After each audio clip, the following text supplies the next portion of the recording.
বাংলাদেশ খেলাফত মজলিস ফেনী জেলা শাখার উদ্যোগে আয়োজিত আজকের গণসমাবেশে উপস্থিত রয়েছেন কেন্দ্রীয় নেতৃবৃন্দ, জেলা শাখার নেতৃবৃন্দ এবং আমার সামনে উপস্থিত প্রিয় তৌহিদি জনতা।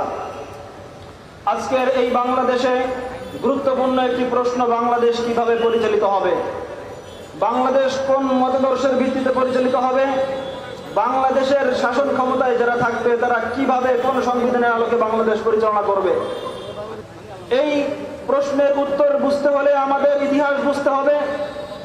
1947 সালে ভারত উপমহাদেশ ভাগ হয়েছিল ভারত এবং পাকিস্তান দুটি দেশে।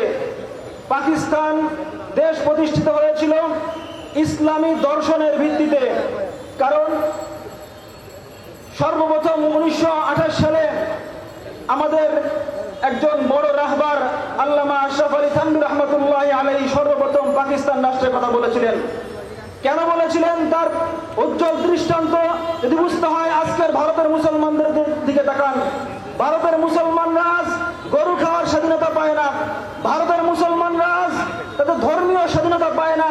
এই কারণে আমাদের আকাবিররা বলেছিলেন মুসলমানদের জন্য আলাদা ভূখণ্ডের প্রয়োজন। কিন্তু 1947 সালে দেশ ইসলামের ভিত্তিতে ভাগ হওয়া সত্ত্বেও এই পূর্ব পাকিস্তান এবং পশ্চিম পাকিস্তানে ইসলাম প্রতিষ্ঠা হয়নি। তারপরেও আমরা আশায় বুক বেঁধেছিলাম হয়তো ইসলামের বিষয়গুলো এখানে সর্বাধিক প্রাধান্য পাবে। কিন্তু 1971 সালে যখন দেশ ভাগ হয়েছে, ভারতীয় প্রেসক্রিপশনে এই বাংলাদেশকে সম্পূর্ণ ধর্ম নিরপেক্ষতার মাধ্যমে এই বাংলাদেশে হিন্দুত্ববাদ বাস্তবায়নের চেষ্টা করা হয়েছে।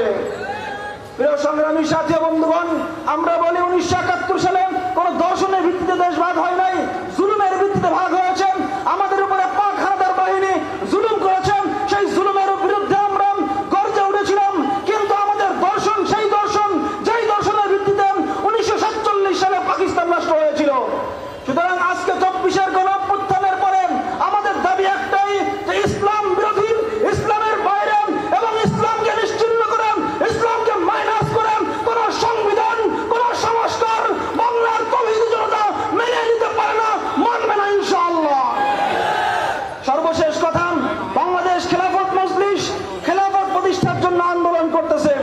আমরা 71 সালের পর থেকে গণতন্ত্রের বহুত রং দেখেছি, সেকুলারিজমের অনেক রং দেখেছি, কিন্তু মানুষের কোনো শান্তি নিশ্চিত হয় নাই।